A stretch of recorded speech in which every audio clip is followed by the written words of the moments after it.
وسلام على المرسلين والحمد لله رب العالمين. اللهم صل على سيدنا محمد وعلى آل سيدنا محمد وبارك وسلم. اللهم صل على سيدنا محمد وعلى آل سيدنا محمد وسلم. اللهم صل على سيدنا محمد وعلى آل سيدنا محمد وبارك وسلم. تصوف و سلوک کا جو راستہ ہے یہ حال کا راستہ ہے، کال کا راستہ نہیں ہے. اس راستے کے اندر کال نہیں چلتا، حال چلتا ہے.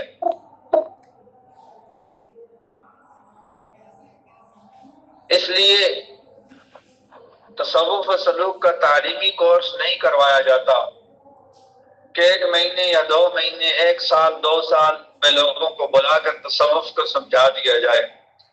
یہ حال کا راستہ ہے. حال کا مطلب یہ ہے کہ انسان کے اندر کیفیات پیدا ہوتی ہیں، لہذا اس راستے کو عبور کرنا پڑتا ہے. اس لیے اس کا نام سلوک رکھا جاتا ہے. سلوک راستے کو کہتے ہیں. سلوک اس راستے پر چلنے، سلوک جو ہے جب انسان کسی اللہ والے کے ساتھ بیت کا تعلق جوڑ لیتا ہے، بیت ہو جاتا ہے، تو اس کا سلوک شروع ہو جاتا ہے. اور جو بندہ اس راستے پر، تصوف اور سلوک کے راستے پر چلتا ہے، اس کو سالک کہتے ہیں. اس پر باقاعدہ چلنا پڑتا ہے. یہ نہیں ہے کہ بندہ 1-2 دن، 1 مہینے کے اندر اندر جو ہے اس چیز کو سیکھ لے، سمجھ لے. انسان کو قدم اٹھانا پڑتا ہے. اس کا تعلق باتوں سے نہیں ہوتا کہ انسان باتیں کرے اور باتونی ہی بن جائے. اس لیے ہمارے جو بعض مشائخ تھے بہت کم بات کرتے تھے. حضرت خواجہ باقی باللہ رحمۃ اللہ علیہ کے بارے میں آتا ہے، ایک مرتبہ کسی نے کہہ دیا کہ حضرت آپ گفتگو فرمائیں، لوگوں کو نفع ہوگا. تو حضرت باقی باللہ رحمۃ اللہ علیہ نے جواب دیا، جس نے ہماری خاموشی سے کچھ نہیں پایا وہ ہماری باتوں سے بھی کچھ نہیں پائے گا. خاموش رہ کر بھی لوگوں کو اس راستے میں فائدہ ہوتا ہے. دلوں کی وجہ سے توجہ دل پر پڑتی ہے. جیسے مقناطیس لوہے کے ٹکڑے پر اثر کرتا ہے، اسی طرح دلوں سے دل پر اثر ہوتا ہے.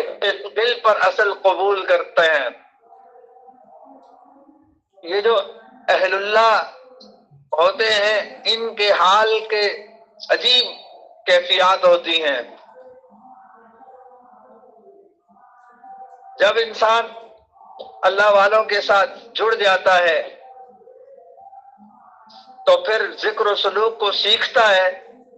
سال ہر سال ہمارے مشائخ نے اپنے مشائخ کے ساتھ وقت گزارا اور اس سلوک کو سیکھا. یہ نہیں ہے کہ 1 سال 2 سال 3 سال لگا دیے اور جو ہے اس کو سیکھ لیا. یہ حال کی دنیا ہوتی ہے. عجیب کیفیات وارد ہوتی رہتی ہیں. کبھی انسان پر کون سی کیفیت غالب ہوتی ہے، کبھی کون سی کیفیت غالب ہوتی ہے. جب تک دل کی کیفیت نہیں بدلے گی اس وقت تک یہ معاملہ ٹھیک نہیں ہوتا. لاکھ کتابیں بھی بندے کو فائدہ نہیں دیتی. فرمایا مولانا روم نے، 100 کتاب و 100 ورق در نار کن، جان و دل را جانب دلدار کن. فرماتے ہیں ہزاروں کتابیں ہوں، ہزاروں ورق ہوں، ان کو آگ میں ڈال دو، دل اور جان جو ہے جانب دلدار کو یعنی اللہ والوں کے حوالے کر دو، پھر دیکھو تمہیں کتنا فائدہ ہوتا ہے. تو مولانا روم نے خود جو ہے فرمایا، اور یہ بہت بڑے عالم تھے. ان کے والد اپنے وقت کے بہت بڑے مفتی تھے، تو انہوں نے بھی بزرگوں کی صحبت میں وقت گزارا، اللہ والوں کے ساتھ وقت گزارا، اور پھر انہوں نے اس چیز کو حاصل کیا. یاد رکھیں، تصوف و سلوک میں چلتے ہوئے سب سے پہلا قدم یہ ہے کہ انسان سب سے پہلے اپنے عقیدے کو ٹھیک کرے، اپنے نظریے کو ٹھیک کرے.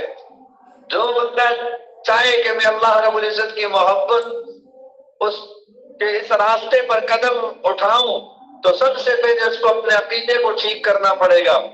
جب تک اس کا عقیدہ اہل سنت والجماعت علماء دیوبند اکابر علماء دیوبند کے مطابق نہیں ہوگا، اس کا کام نہیں سنورے گا۔ جتنی ٹکرے مار لے، جتنی کوششیں کر لے، جتنے بزرگوں کے ساتھ مل لے، جتنے بھی اللہ والوں کے ساتھ تعلق جوڑ لے، جب تک عقیدہ ٹھیک نہیں کرے گا یہ راستہ اس پر کھلے گا ہی نہیں۔ یہ راستہ ایسا راستہ ہے، یہ بہت کھلا راستہ ہے۔ سب سے پہلے بندے کو اپنا عقیدہ ٹھیک کرنا پڑے گا۔ کچھ لوگ اپنی مرضی کی کرنے کی عادت رکھتے ہیں، اپنی من مرضی زندگی گزارنے والے ہوتے ہیں۔ کبھی ایک کے ساتھ جڑ گئے، کبھی دوسرے کے ساتھ جڑ گئے، ایک مہینے ایک کے ساتھ جڑا، ایک بندے کے بیانات سنے، دوسرے مہینے کسی اور کے پیچھے چلے گئے، تو اس طرح کام نہیں چلتا۔ کوئی لوگوں کو عادت ہوتی ہے کہ کبھی کسی ایک امام کے پیچھے اس کی پیروی کرنے لگ جاتے ہیں، کبھی کسی دوسرے امام کی پیروی کرنے لگ جاتے ہیں۔ تو سالک کو چاہیے کہ ایک امام کے پیچھے مستقل چلے، تقلید کرے، جو اکابر کا طریقہ ہے، جو ہمارے اکابر علماء دیوبند کا عقیدہ ہے، اس کے مطابق چلے گا تو کام بنے گا۔ جس پر ہمارے اکابر علماء دیوبند متفق ہیں، اس کے مطابق اپنے عقیدے کو ٹھیک کرے گا۔ اس سے ہٹ کر کوئی بات ہوگی تو اس راستے کی رکاوٹ ہوگی۔ بدعتی سالک جتنی بھی ٹکرے مار لے، جتنی بھی کوشش کر لے، اس کو اللہ کا وصل نصیب نہیں ہو سکتا، چونکہ ہر بدعت دلالت ہوتی ہے۔ اسی لیے فرمایا کل ضلالۃ فی النار، ہر گمراہی آگ میں لے کے جائے گی۔ تو اس لیے سب سے پہلا پوائنٹ یہ ذہن میں رکھیں کہ اپنے عقیدے کو اہل سنت والجماعت اکابر علماء دیوبند کے مطابق بنائیں، اور امام اعظم ابو حنیفہ کی تقلید کریں، کرنے والے ہوں۔ ہمارے اکابر جتنے بھی تھے سب کے سب امام اعظم ابو حنیفہ کی تقلید کرتے تھے۔ گو کہ بعض بدعتی لوگ بھی یہی دعویٰ کرتے ہیں، مگر اکابر علماء دیوبند کا راستہ احتیاط کا راستہ ہے۔ ان کو جہاں بدعت کا شبہ پڑتا تھا وہ اس عمل کو چھوڑ دیتے تھے۔ اللہ تعالیٰ ہماری طرف سے ہمارے اکابر کو جزائے خیر عطا فرمائے کہ جنہوں نے ہمارے لیے اس راستے کو آسان کر دیا۔ دوسری بات یہ ہے کہ انسان اپنی زندگی میں جو گناہ کرتا ہے ان سب گناہوں سے سچی پکی توبہ کر لے۔ یاد رکھے اس راستے کو گناہوں سے طے نہیں ہو سکتا، یہ راستہ گناہوں کے ساتھ طے نہیں ہو سکتا، گناہوں کو چھوڑنا پڑے گا۔ ایک بات ذہن نشین کر لیں، جو بندہ گناہ کرتا ہے وہ نفس کا پجاری ہے، وہ نفس کی پوجا کر رہا ہے، وہ شیطان کا چیلا ہے، وہ اللہ کا پجاری نہیں ہے، وہ اللہ کو ماننے والا نہیں ہے۔ زر پرستی، زن پرستی، نفس پرستی، یہ تمام کی تمام بت پرستی کی اقسام ہے۔ خدا پرستی کوئی اور چیز ہے۔ جو خدا کی پرستش کرتا ہے وہ پھر نفس کی پرستش نہیں کرتا۔ یہ بات اظہر من الشمس ہے کہ گناہ کفر کے قاصد ہوتے ہیں۔ دوبارہ پھر سن لیں، گناہ کفر کے قاصد ہوتے ہیں۔ جو بندہ گناہ کا ارتکاب کرے ایسا نہیں ہو سکتا وہ صدوق کے درجے پر بھی اوپر چڑھتا جائے۔ آپ سفر کر رہے ہیں، آپ آگے ٹی جنکشن آپ کے سامنے آ جاتا ہے، دائیں مڑ سکتے ہیں، بائیں مڑ سکتے ہیں، تو آپ کو دو میں سے ایک راستہ اختیار کرنا پڑے گا۔ یہ تو ہو نہیں سکتا دائیں بھی اور بائیں بھی آپ مڑ لیں۔ اب ہمارے پاس دو راستے ہیں، ایک اللہ کا راستہ ہے، ایک رحمان کا راستہ ہے، ایک نفس کا راستہ ہے۔ ہمیں ایک طرف مڑ لینا ہے، ہمیں ایک طرف موڑ کاٹ لینا ہے۔ صاف ظاہر ہے کہ اللہ تعالیٰ کی طرف موڑ لیں گے، اس کی طرف رخ پھیر لیں گے تو 100% گناہوں سے توبہ کرنا لازم ہے۔ اس کا مطلب یہ نہیں ہے کہ پھر کبھی گناہ کا صدور ہی نہیں ہو سکتا۔ انسان سے زندگی میں گناہ کا احتمال ہے، مگر نیت تو بندے کی ہو کہ مجھے گناہ نہیں کرنا۔ جب انسان یہ عہد کر لیتا ہے پھر اللہ رب العزت راستے آسان کر دیتے ہیں۔ آپ یوں سمجھے کہ ہم ایک گھر میں داخل ہونا چاہتے ہیں اور گھر کے دروازے پر آگے بندے کھڑے ہیں، وہ پوچھتے ہیں تم ہمارے دوست ہو یا دشمن؟ ہم دوستوں کو اندر جانے دیں گے، دشمنوں کو باہر رکھیں گے۔ ہم کہتے ہیں ہم دوست ہیں، وہ کہتے ہیں اچھا جو ہماری سب باتیں ہیں کیا تم ان کو مانتے ہو، ان کی مخالفت کرتے ہو یا ان کی مخالفت کرتے ہو؟ ہم کہتے ہیں جی ہم تو باہر ان کی مخالفت کرتے ہیں۔ وہ کہتے ہیں مخالفت کرتے ہو تو پھر ہمارے گھر میں کیسے آ رہے ہو؟ تو اسی لیے فرمایا کہ درود چہکار گردی کہ درود خانہ آئی، تم باہر کیا کرتے پھرے کہ میرے گھر میں آنا چاہتے ہو؟ تو اسی طرح ہم یہ رحمان کے راستے پر چلنا چاہتے ہیں اور رحمان کے دشمن کے راستے پر چلیں، گناہوں کے راستے پر چلیں تو کبھی بھی ہمیں اللہ کا تعلق نہیں ملے گا۔ اس لیے گناہ سے سچی توبہ کرنا ضروری ہے، اختیاری نہیں ہے، واجب ہے۔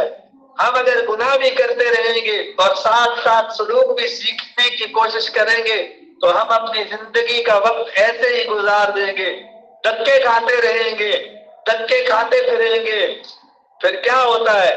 کہتے ہیں جی ہمیں تو ملا ہی کچھ نہیں، لیکن اس کی وجہ کیا ہے؟ اس کی وجہ کیا ہے؟ گناہ تو چھوڑے نہیں، اللہ کی نافرمانی تو چھوڑے نہیں، شیخ کی منشا کے مطابق چلے نہیں، شیخ منع کرتے ہیں یہ کام نہ کرو پھر وہی کام، تو اس طرح کام نہیں چلتا۔ گناہ چھوڑتے تو کچھ ملتا، اس لیے دوسرا قدم یہ ہے کہ سچی توبہ، گناہوں سے منہ موڑنا۔ اب کئی لوگ ایسے ہوتے بغیر ارادے کے گناہ کرتے ہیں، کوئی ارادہ نہیں ہوتا گناہ کرتے ہوتے، اس گناہ کا بہت نقصان ہے۔ انسان کے جسم میں مختلف اعضاء اللہ رب العزت نے رکھے ہیں اور یہ اعضاء گناہ کرتے ہیں۔ مثلاً آج کے زمانے میں آنکھ سے بہت گناہ ہوتے ہیں۔ اب آنکھ سے ایک گناہ تو یہ ہوتا ہے کہ غیر محرم عورتوں کو دیکھتے ہیں، غیر محرم عورتوں کو دیکھتے چلے جاتے ہیں، تو غیر محرم پر نظر کا پڑنا یہ حرام ہے۔ آپ جان بوجھ کر نظر ڈالیں تو بھی نقصان، بنا ارادے کے، بغیر ارادے کے بھی ڈالیں گے بار بار بھی پھر بھی نقصان ہوگا۔ ہمارے ایک بزرگ تھے حضرت صوفی محمد احمد رحمت اللہ علیہ، یہ ہمارے حضرت جی رحم اللہ کے جو شیخ اول تھے، حضرت سید زبار حسین شاہ صاحب کے خلیفہ تھے۔ وہ فرماتے ہیں کہ میں ذکر و سلوک کے راستے میں چل رہا تھا، میری بڑی اچھی کیفیات تھی، لیکن کچھ عرصہ کے بعد میری کیفیات ختم ہوگی۔ میں مراقبہ بھی کروں، تہجد بھی پڑھوں، ہر چیز کی پابندی بھی کروں، مگر اثر کوئی نہیں۔ کہنے لگے 6 مہینے اتنی کوشش کی، پتہ نہیں کیا وجہ تھی، کوئی اثر نہیں ہو رہا تھا۔ کہتے ہیں فیصلہ کیا مجھے اپنا حال اپنے شیخ کو بتانا چاہیے۔ شیخ کو بتایا تو انہوں نے فرمایا کہ غور کرو، کوئی نہ کوئی گناہ کر رہے ہو، کوئی نہ کوئی گناہ آپ کا بغیر ارادے کے ہو رہا ہے۔ یہ شیخ کی دعا کی برکت تھی، سید زبار حسین شاہ صاحب رحمۃ اللہ علیہ کی دعا کی برکت تھی۔ اللہ تعالیٰ نے ان پر حقیقت کھول لی، ان کو احساس ہوا کہ ہمارے ہمسائے میں جو لوگ رہتے ہیں ان کی ایک چھوٹی سی بچی تھی، وہ گھر آتی جاتی تھی، اب وہ بالغہ ہوگی اور اس پر بغیر ارادے کے نظر پڑ رہی ہے، اور بغیر ارادے کے نظر پڑنے کی وجہ سے ساری کیفیات سلب ہوگی۔ اب ان کا گناہ کرنے کا ارادہ نہیں تھا، مگر زہر ارادے سے کھائیں یا بغیر ارادے کے کھائیں، زہر زہر ہی ہوتی ہے، اس انسان کی موت واقع ہوتی ہے، اور گناہ بھی زہر ہے۔ جو بندہ بغیر ارادے کے گناہ کرے یا ارادے سے گناہ کرے، زہر زہر ہی ہوتا ہے۔ گناہ انسان کے لیے روحانی زہر ہے اور انسان کی موت واقع ہو جاتی ہے۔ تو اثر دونوں طرح سے ہوتا ہے، اس طرح گناہ کا اثر بھی دونوں طرح سے ہوتا ہے۔ فرق صرف اتنا ہے کہ ارادتاً گناہ بہت زیادہ ناراضگی کا ذریعہ بنتا ہے، باعث بنتا ہے، جبکہ بنا ارادے کے گناہ کیا جائے تو معافی مانگنے سے بہت جلدی معافی مل جاتی ہے۔ اس لیے یاد رکھیں، بغیر طمع ہو جائیں، بے طمع ہو جائیں، غیر محرم سے اپنی آنکھوں کی حفاظت کریں، مردوں کو بھی چاہیے عورتوں کو بھی چاہیے۔ اکثر دیکھا عورتیں سر سے لے کر پاؤں تک مردوں کو دیکھتی ہیں اور مرد بھی دیکھتے ہیں، اس لیے بے طمع ہو جائیں۔ شریعت کا حکم ہے اگر اچانک نظر پڑ گئی تو انسان آنکھ بند کر لے۔ یہ جو اللہ تعالیٰ نے انسان کی آنکھ کے اوپر یہ جو پلکیں لگائی ہیں، ان کا کام ہی یہ ہے کہ فوراً یہ بند ہو جاتی ہیں، آنکھ چھپکنے سے پہلے بند ہو جاتی ہیں۔ تو اللہ تعالیٰ اسی لیے یہ آنکھ کا پردہ اللہ رب العزت نے دیا کہ اگر ایسی کوئی چیز آ جائے سامنے اس کو بند کر دے. اسی لیے ہمارے دادا پیر حضرت خواجہ مرشد عالم خواجہ غلام حبیب صاحب رحمۃ اللہ علیہ فرمایا کرتے تھے، لمحوں نے خطا کی صدیوں نے سزا پائی، لمحوں نے خطا کی صدیوں نے سزا پائی، بعد ایک لمحے کی غلطی انسان ساری زندگی اس کی سزا پاتا ہے، بعد ایک ایسا چھوٹا سا گناہ کرتا ہے جس کی سزا ساری زندگی پاتا ہے. ہمارے حضرت مرشد عالم فرماتے تھے، غیر محرم کے چہرے مختلف تھپے ہیں، تھپے. اللہ تعالیٰ ایک سے ایک کو الگ بنایا تو غیر محرم کے فتنے سے بچنے کا حل یہ ہے کہ ان سے بے طمع ہو جائیں. بہت سارے نوجوان مرد ہوتے پوچھتے ہیں ہم سے نظر کنٹرول نہیں ہوتی، اس کی وجہ یہ ہے کہ ان کے دل میں ہوس ہے، طمع ہے، لالچ ہے. جب انسان کے دل میں لالچ ہوتی ہے، طمع ہوتا ہے، پھر انسان دیکھتا ہے. اب ایک یہ سامنے دیوار ہے، اب دیوار کی اس طرف جو بھی چیز ہے انسان کو پتہ ہی نہیں ہوتا. جب انسان دیوار اور عورت غیر محرم کے درمیان کوئی فرق نہیں رہے گا، اس وقت تک انسان بے طمع نہیں ہو سکتا. یہ جو اللہ والے ہوتے ہیں یہ کیوں نظروں کی حفاظت کرتے ہیں، اس کی توفیق کیوں ملتی ہے؟ اصل وجہ یہ ہوتی ہے ان کو تعلق مع اللہ نصیب ہو جاتا ہے اور ان کو پتہ ہوتا ہے اگر میں نے غلط نظر کا استعمال کیا جو میرا اور میرے رب کا تعلق ہے وہ اسے چھین دیا جائے گا. یہ جو عبادت کی توفیق ہے، عبادت کی لذت ہے، یہ چھن جائے گی. آج کے زمانے میں یہ بہت زیادہ فتنہ ہے، بہت بڑا فتنہ ہے. پھر اس کے بعد تیسری بڑی مصیبت جس کا نام ہے انٹرنیٹ. اس سے اتنا دل دکھا ہوا ہے کہ انسان حیران ہوتا ہے. آج انٹرنیٹ کی وجہ سے تباہ ہو رہی ہیں ہماری نسلیں، ہمارے نوجوان، ہماری نوجوان بچیاں تباہ ہو رہی ہیں، باپردہ بچیاں تباہ ہو رہی ہیں، تباہی کے دہانے پر پہنچ چکی ہیں اس انٹرنیٹ کی وجہ سے. ہمارے حضرت تو فرماتے تھے یہ سیل فون نہیں ہے، یہ ہیل فون ہے، یہ جہنم میں جانے کا ذریعہ ہے اور یہ جہنم میں انسانوں کو لے کر جائے گا. یہ بنایا اسی لیے ہے کہ ہماری نوجوان نسل کو تباہ کیا جائے، ہماری نوجوان نسل کی فکروں اور سوچوں کو گندا کر دیا جائے.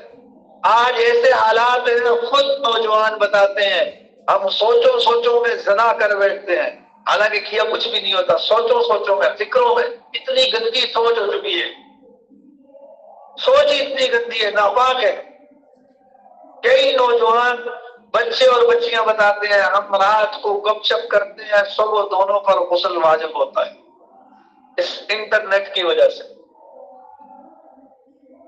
غیر محرم کے فتنے میں ساتھ دوستیاں، یاریاں، تعلقات لگائے ہوتے ہیں، ساری رات باتیں کرتے ہیں، ساری رات میسجز کرتے ہیں، کیا نیک کیا بد سب اس گناہ میں مبتلا ہوتے جا رہے ہیں. ایک وقت تھا رات کو اٹھتے تھے، رات کو اللہ کے سامنے مناجات کی کرتے تھے، رات کو لوگ اللہ کے سامنے کھڑے ہوتے تھے. اب ساری رات اس موبائل کے اوپر لگے رہتے ہیں، اس موبائل کے فتنے میں مبتلا ہیں. اس لیے اس موبائل کے فتنے سے اپنے آپ کو بھی بچائیں، اپنی نسلوں کو بھی بچائیں. آج کیا ہوتا ہے، ماں اپنے سکون کے لیے، اپنے راحت کے لیے، باپ اپنے سکون کے لیے، راحت کے لیے اپنے بچوں کے حوالے یہ موبائل کر دیتے ہیں. اور جب جان چھوڑی ہوئی ہے یہ دو موبائل، اب موبائل پہ آج کی اولاد کیا دیکھ رہی ہے آپ کو کیا پتا. حقیقت بتا رہا ہوں، ایک عالم دین ہمارے حضرت بتا رہے ہیں کہ ایک عالم دین جو عالم دین تھا اس نے انٹرنیٹ پر فرماتے ہیں کہ اس نے ایک ویب سائٹ پر بیان سرچ کرنا چاہا، بیان سرچ کیا، بیان کے ساتھ آپ کے سامنے یوٹیوب پہ آپ ایک چیز سرچ کرتے، اچھی چیز سرچ کرتے، ساتھ 10 گندی چیزیں آتی ہیں، 10 گندی ویب سائٹیں نکلتی ہیں. اب اس بندے نے کیا کیا، اس بندے نے ویب سائٹ جب جیسے ہی آن کی ساتھ اور بھی گندا مواد ہے، اس نے ایک گندا مواد دیکھ لیا. کہتا ہے روزانہ جب تک دن میں 2-3 مرتبہ وہ نہ دیکھوں تو مجھے سکون نہیں آتا. یہ کیا ہے؟ یہ کس طرف ہماری نسلیں جا رہی ہیں؟ اس لیے خدا را اپنی نسلوں کو بچائیں، ورنہ اس انٹرنیٹ نے ہماری نسلوں کو تباہ کر دینا ہے۔ پھر اس کے بعد ایک اور گناہ، جھوٹ، اتنا عام ہو گیا، اتنا عام ہو گیا جس کی کوئی حد نہیں۔ زبان سے جھوٹ پہ جھوٹ، جھوٹ پہ جھوٹ، کیا نیک، کیا صوفی، کیا حاجی، کیا نمازی، ہر بندہ ہی جھوٹ بولتا ہے، اللہ ماشاء اللہ جو اپنی آپ کو بچانے کی کوشش کرتے ہیں، بچتے ہیں، ورنہ نہیں۔ اللہ کے نبی صلی اللہ علیہ وسلم نے فرمایا الصدق ینجی والکذب یہلک، سچائی انسان کو نجات دلاتی ہے، جھوٹ انسان کو ہلاک کرتا ہے۔ اور بعض دفعہ ایسا ہوتا ہے انسان زندگی میں ایک جھوٹ بولتا ہے، ساری زندگی اس جھوٹ پر گزارنی پڑتی ہے ایک جھوٹ بولنے کی وجہ سے۔ اور بعض دفعہ ایسے ہوتا ہے ایک جھوٹ بولتا ہے، اس کے اوپر 100 جھوٹ اور بولنے پڑتے ہیں، ایک گناہ، ایک جھوٹ بولا 100 گناہ اور ہو گئے اس جھوٹ کی وجہ سے۔ ایک صحابی فرماتے ہیں، اس حدیث کو نقل کرنے والے صحابی فرماتے ہیں کہ جب میں نے نبی علیہ السلام سے یہ حدیث مبارکہ سنی الصدق ینجی والکذب یہلک، کہ سچائی انسان کو نجات دلاتی ہے، جھوٹ انسان کو ہلاک کرتا ہے، فرماتے ہیں میں نے ایسے زبان صحابی نے پکڑی، فرمایا 40 سال پہلے میں نے یہ حدیث سنی تھی، 40 سال گزر گئے اس زبان سے کبھی جھوٹ نہیں نکلا۔ تو یہ کیا ہے؟ آج ہماری، میرے خیال میں 40 دن تو بہت بڑی بات کر رہا ہوں، 40 منٹ نہیں گزرتے ہوں گے جو ہم اپنی زبان سے جھوٹ نہ بولتے ہیں۔ اپنی اولادوں کو بھی جھوٹ سکھاتے ہیں، گھر میں باپ سویا ہوتا ہے، کوئی آیا ملنے کے لیے، کہتے جاؤ جا کے کہہ دو بابا گھر میں نہیں ہے، حالانکہ گھر میں۔ اب ہم اپنے بچے کو کیا سکھا رہے ہیں؟ ابھی گھر میں بیٹھے ہوئے تھے، ہماری سب سے چھوٹی بیٹی ہے 2-2.5 سال کی ہے، تو گھر والوں نے کوئی بات کہی تو وہ ایسے شرما گئی، تو پھر اس حاجت نے ان کو بتایا کہ اللہ تعالیٰ نے بچوں کے اندر حیا رکھا ہے، حیا۔ یہ جو حیا ہے، یہ حیا کیوں نکلتا ہے؟ اس کی ایک وجہ ہے، وجہ یہ ہے کہ ہم مخلوط تعلیم دلاتے ہیں اپنے بچوں کو، اپنی بچیوں کو مخلوط تعلیم۔ اب لڑکا لڑکی اکٹھے بیٹھتے ہیں، ایک اس پہ بیٹھتے ہیں، ایک جو ہے ڈیسک پر، ایک بینچ پر بیٹھتے ہیں، اب لڑکا اس کو بچی کو ٹچ کرتا ہے، اب اس بچی کے اندر حیا تھا، وہ حیا نکل جاتا ہے، پھر ہم روتے ہیں کہ یوں ہماری بچیاں بے حیا ہو۔ بھائی بے حیا بنانے میں سب سے پہلے ہمارا اپنا کردار ہے، ہم اپنی بچیوں کو بے حیا بناتے ہیں، ہم اپنی بچیوں کو جھوٹ سکھاتے ہیں، ہم اپنے بچوں کو جھوٹ سکھاتے ہیں، گھر سے تعلیم غلط دیتے ہیں۔ اگر گھر سے تعلیم صحیح ہے تو کیا مجال ہے؟ ایسا ہماری ایک بچی ہے 5 سے 6 سال اس کی عمر ہے، تو اس عادت نے اس کو کہا کہ بیٹا سر میں دوپٹہ رکھا کرو، تو اگلے دن سکول میں ٹیچر کو جا کے کہتی ہے، ٹیچر کو کہنے لگی ہمارے بابا جانی کہتے ہیں کہ گلے میں دوپٹہ ڈالنا یہ بے حیا اور فحاشی والی عورتوں کا کام ہے۔ وہ ٹیچر حیران ہوگی، اور ہمارے بیٹے کو ایک ٹیچر کہنے لگی ناخن جو ہے کاٹو، میں نے کہا بیٹا سنت ہے، اس کو کاٹنا چاہیے۔ اب اگلے دن بچہ جب سکول گیا، اس نے دیکھا ٹیچر نے اتنے بڑے بڑے ناخن رکھے ہوئے ہیں، اب وہ گھر آیا، مجھے کہتا بابا جی آپ کہتے ہو تو ہماری ٹیچروں نے بھی تو اتنے بڑے بڑے ناخن رکھے ہوئے ہیں۔ اب آپ بتائیں کیا سکھا رہے ہیں ہم اپنی اولاد کو؟ ہم اپنی اولادوں کو کیا سکھا رہے ہیں؟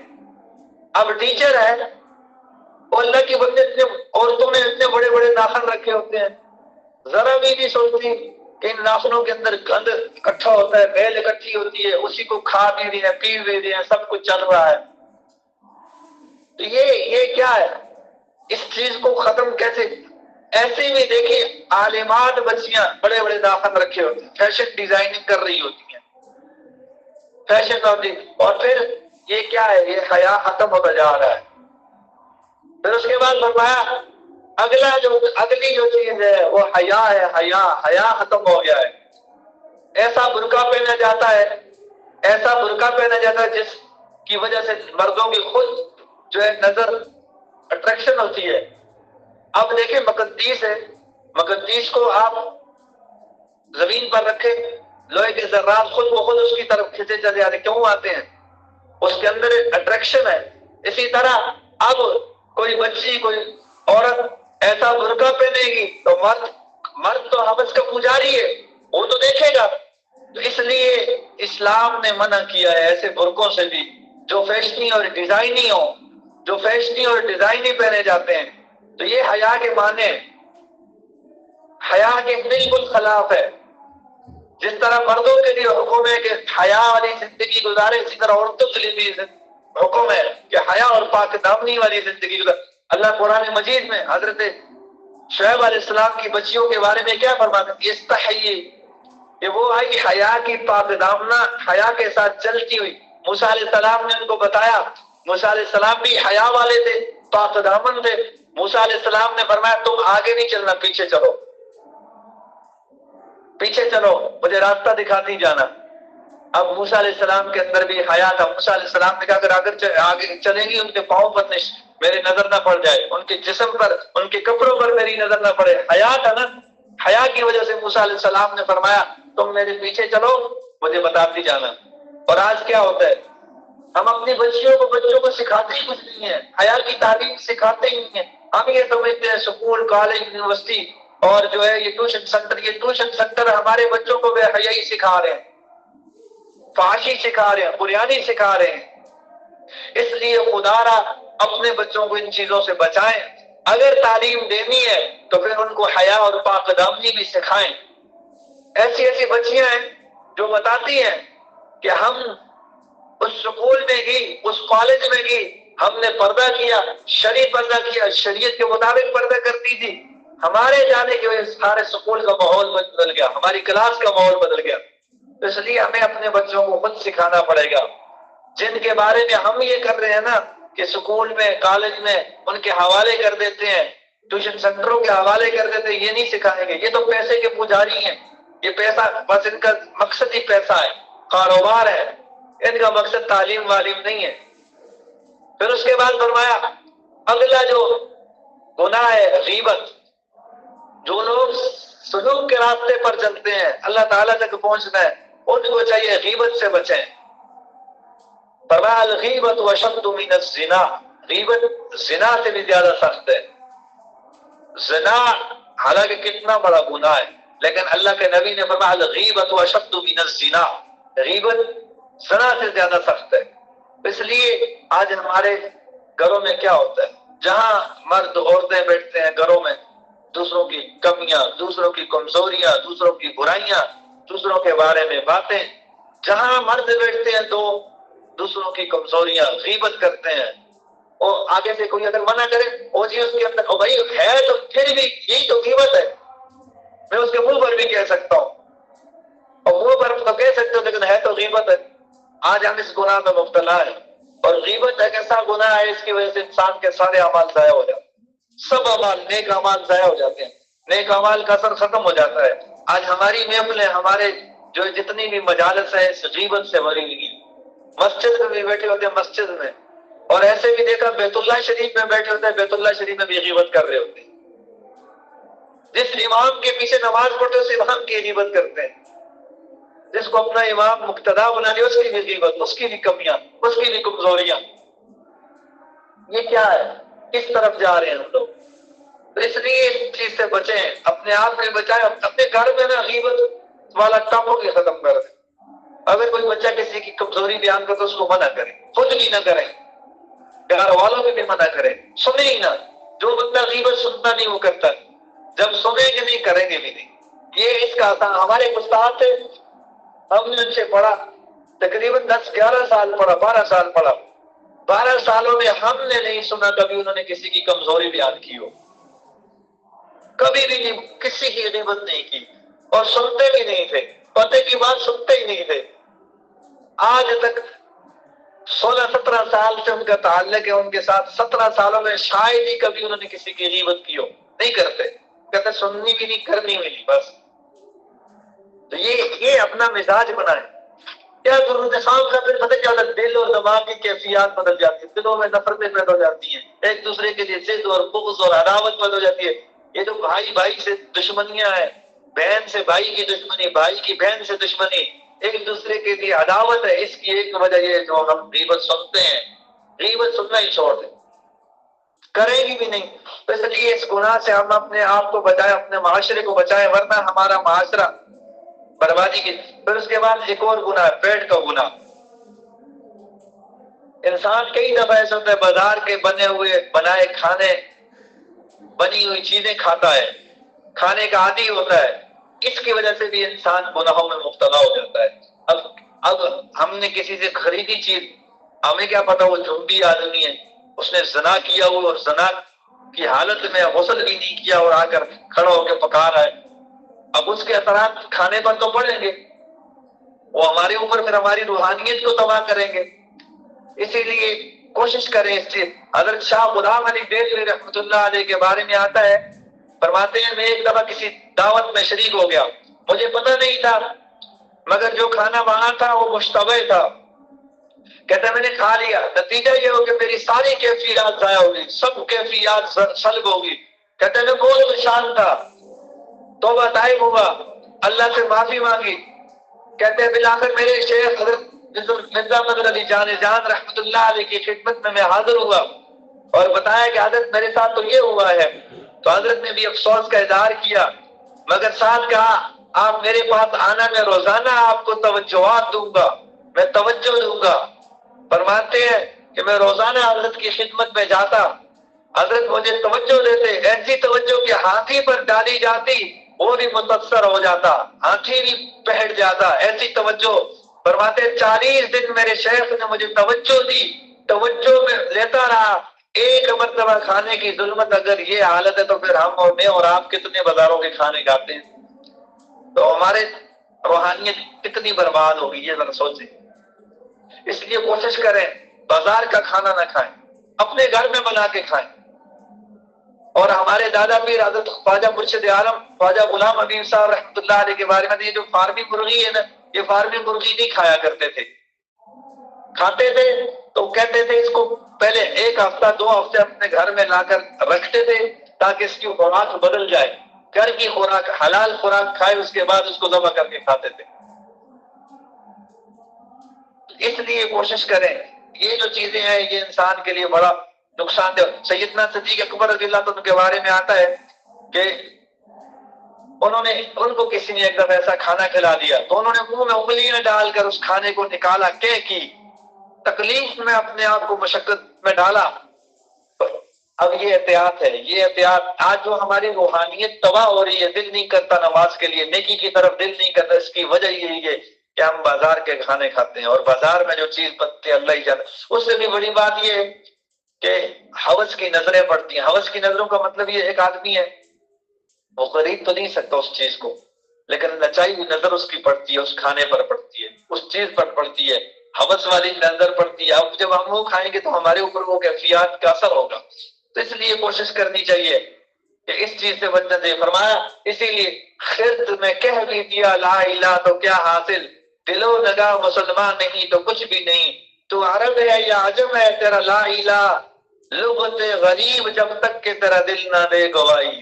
اس لیے آج ہمیں اپنے دلوں کو بدلنے کی ضرورت، اور دلوں کو بدلنے کے لیے ہمیں اپنی روحانیت جو ہے غذا کھانی پڑے گی۔ فرمایا بتوں کو توڑ تخیل کے ہوں یا پتھر کے، تو آج ہم نے دلوں میں بت پالے ہوئے، ان بتوں کو ختم کرنے کی ضرورت ہے۔ اسی لیے فرمایا ذکر اللہ شفاء القلوب، یہ شفاء قلوب ہے، دلوں کا علاج ہے، یہ دلوں کا علاج کرتا ہے۔ اس کے لیے ہمارے مشائخ نے فرمایا کہ ہر چیز کو زنگ لگ جاتا ہے، اسی طرح دلوں کو بھی زنگ لگتا ہے۔ جس طرح لوہے کو زنگ لگتا ہے، لوہے کو زنگ اتارنے کے لیے جو ہے ریگمال کی ضرورت پڑتی ہے، ریگمال کے ساتھ اس کا زنگ اتارا جاتا ہے۔ اس طرح فرمایا نبی علیہ السلام نے فرمایا دلوں کو بھی زنگ لگ جاتا ہے، اور دلوں کا زنگ کیسے اترتا ہے؟ وہ ذکر اللہ سے، اللہ کی یاد سے۔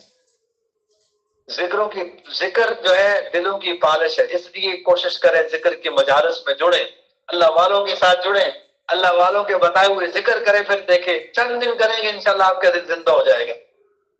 جب دل زندہ ہو گیا پھر سب کچھ زندہ ہے۔ اللہ تعالیٰ سے دعا ہے اللہ تعالیٰ عمل کرنے کی توفیق عطا فرمائے۔ وآخر دعوانا الحمدللہ رب العالمین۔